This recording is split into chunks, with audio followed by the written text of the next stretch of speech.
Owns It is our first resource group within the organization that's designed for women, and it connects women throughout the entire organization from different departments with different experience, and helps us brainstorm new initiatives and really just increase the connection throughout the organization. I wouldn't be here today if I didn't have some strong female role models.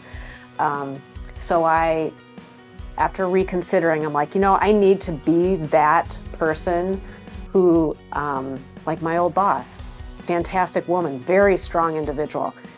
I need to be that person for someone else. So that's really what changed my mind. Plus Amanda, she's gonna have this and it's gonna happen. So, and I respect that. Jerry came all the way around. I did. She even came up with the name. That's how I did. She was on board. Yeah, he owns it, man. Yes.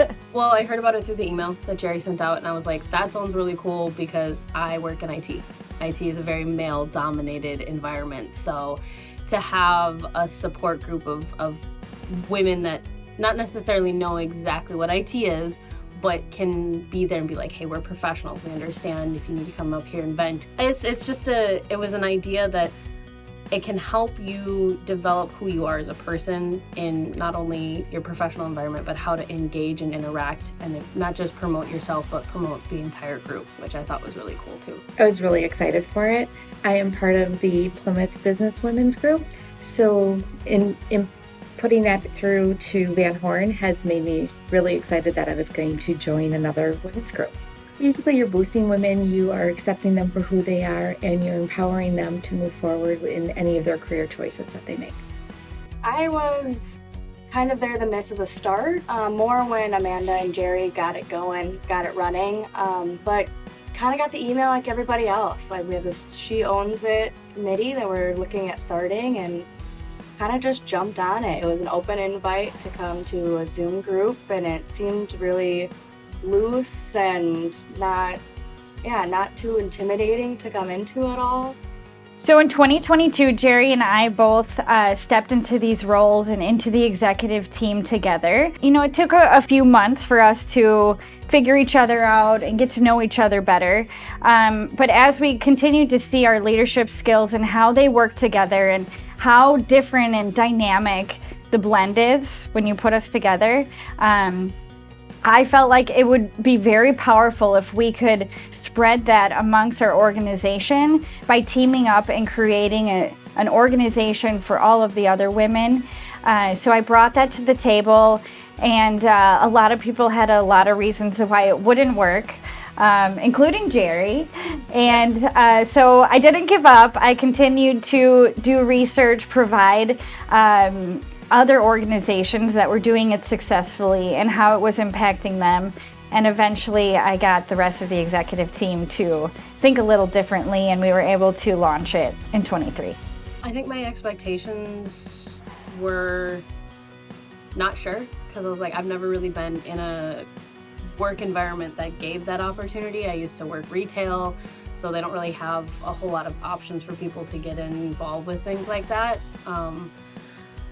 And so I didn't really have too much, but my expectations were definitely met in the fact of I found another community. Not only have I found the Van Horn family, but I found the female support group in that family, which has been pretty fantastic.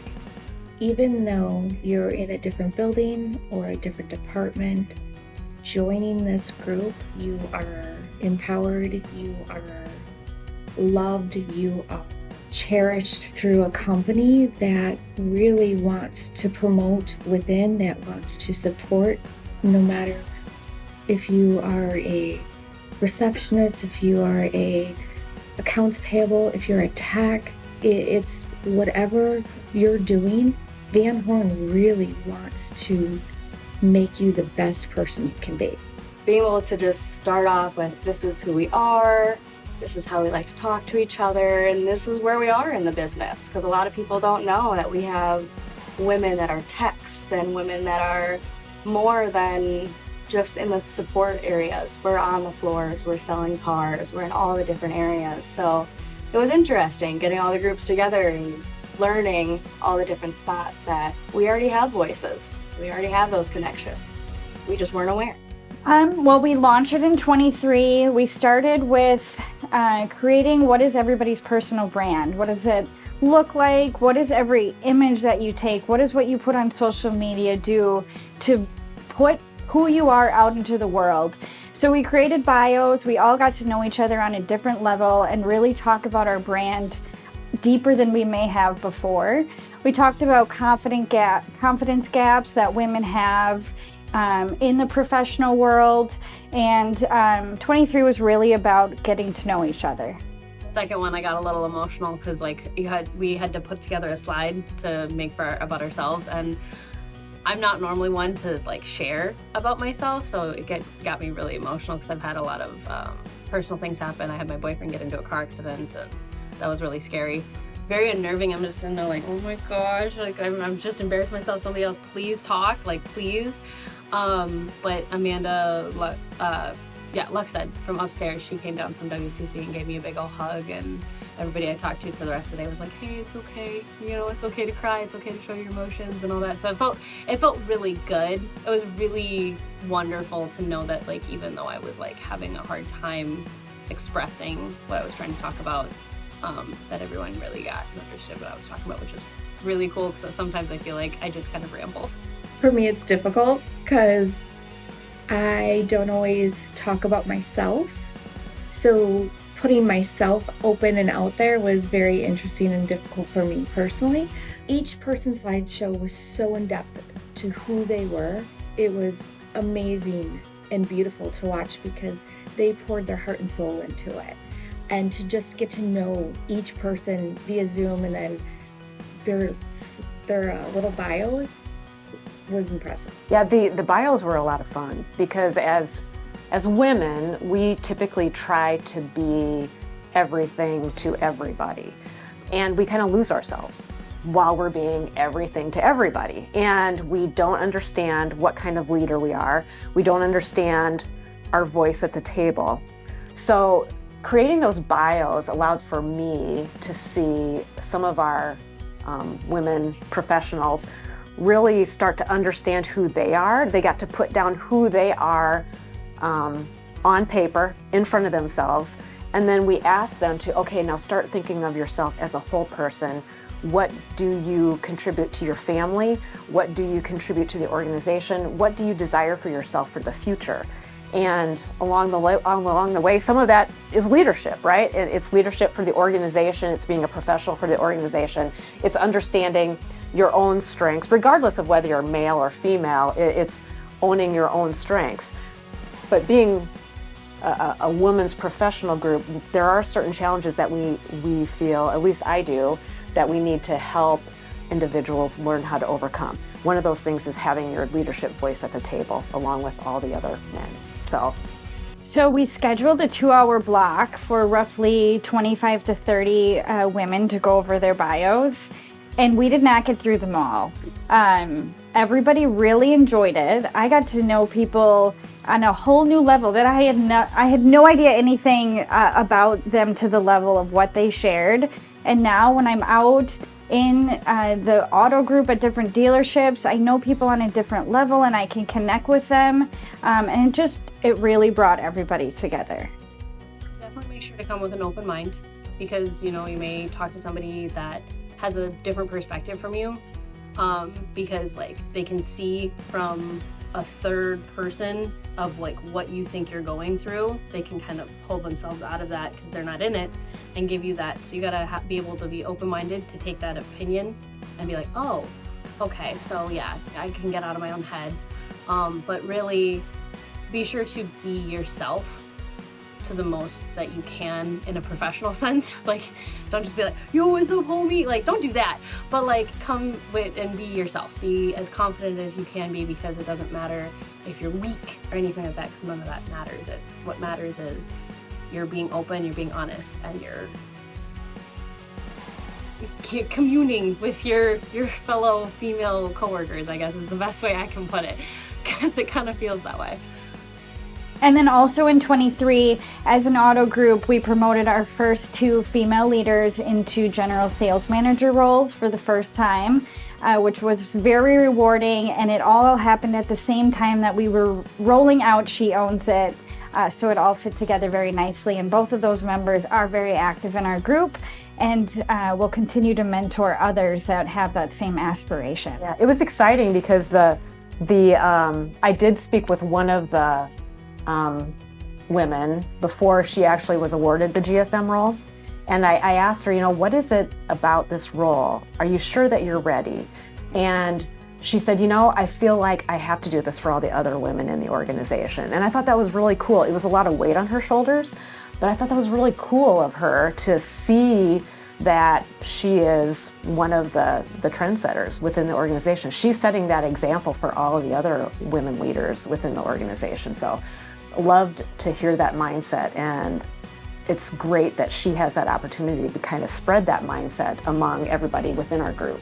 Getting to know them, so I know, oh, hey, this person's kind of like this, so it's better if I approach them and talk to them like this, because everybody, just like when you're learning something, you've got your own way to learn a skill. They have their own way of being interacted with and what they like to have as far as a conversation when they're dealing with an issue or dealing with a problem. So you want to give the best information or approach it in the best way so that you come together and just mesh really well, which I definitely have been trying to apply in the IT office as best as I can, because we're a small department, so sometimes you gotta have a lot of cooks in the kitchen. Well, when you get a lot of cooks, there's not enough sous chefs, so you gotta work through it and take it one step at a time. And so you just sometimes remembering to take that step back and be that supporting role, and not always needing to be like, even though it's your project or your ticket, take that step back and work with the people around you. We're really trying to focus on our peeps, our She Owns It, because I don't know, I feel a sense of family with the women who work here, and I hope for them the same satisfaction in their careers that I have in mine. I feel like I have a lot of influence over many, many people, and I feel that it's positive influence, and I feel that part of that is because I am a female and I do have some superpowers, and I know what my superpowers are, and I use them. And if more women within the organization thought about what superpowers they have, because I know they have them, and then they embrace them, they can start pushing their careers forward as well and have a positive impact on Van Horn. Evidence of all of this growth and the reason behind why we need She Owns It is from 2019 to this year in 2024, we've increased the number of female leaders from 14% up to 21%. And we want to continue to see that number rise. And by coming together and making people aware of, a little bit of what they could do, developing themselves, we can continue to see that number grow, and that's what we're most excited about. We have Teresa, Amanda, Jerry. I could go on with all of the women that we have up there.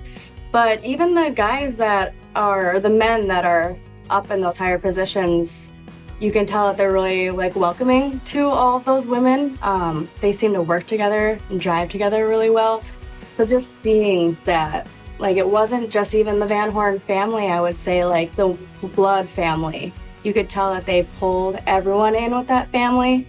And as going back to our brand is the family born, family owned, it's more than that, I feel like. And I think that's what we're doing with the She Owns It and with the ESOP is we have that, it started with the family, it started with Teresa. She had that passion. And now we're just keeping that passion going, keeping it expanding. Now Amanda's got that passion for the She Owns It group. So having those women that, like we say, have their superpowers and are bringing us out and further, I think it's been really strong to see that we don't have to just be in those support roles, that we can also help us conquer and help us succeed and go higher and above and beyond. Because sometimes it can stay in those lanes, but I think this is going to break that open a little bit, where the communication, the comfort, the jive is just going to be there. Women step up into these leadership roles, they are setting an example, and other women within the organization are seeing it, and then they're saying, you know what, I can do that same thing, I can do this, I can be a leader, I can have a voice at the table. They're seeing that they can do it too. So our agenda for 2024 is going to be structured around one, likability. That's a topic that's come up several times in our different meeting, and how to portray yourself in the right manner and how people perceive that, as well as really digging in and finding what are your superpowers, what brings you joy, and who you really are. You know, we started with those bios, but digging in of what are your superpowers. We're also going to focus on Sheryl Sandberg's book, Lean In, and just the unintentional holdback that women tend to have when it comes to their career, and balancing that with their personal lives and everyone else that needs them on a daily basis.